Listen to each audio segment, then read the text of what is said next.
Joo, tässä nyt oli tietotalon kautta tulin ulos, mutta rakennustalossa oli Saksan tunnit ja nyt tuli aika helvetin iso ruoka-annos, papua ja jalopeenoa ja riisiä ja muuta vedettyä naamaa.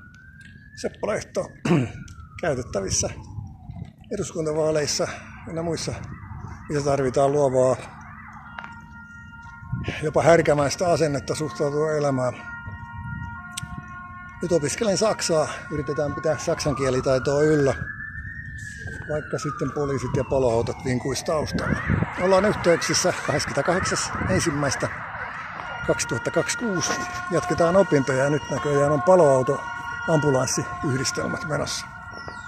Se on kaikkea hyvää. Tuossa oli -11 pakkasta kun tänne tuli ja pimeetä ja nyt on valosaa ja matkataan nyt sitten rakennustalo, tietotalo pois Hervanta alueelta. Täällä on hyvä ulkoilla ja antaa lonkkanivelten liikkua.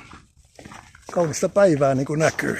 Valkoinen Suomi, valkoinen Tampere, valkoinen Hervanta, valkoinen kampusalue, valkoinen parta, valkoinen mies. Se on moro.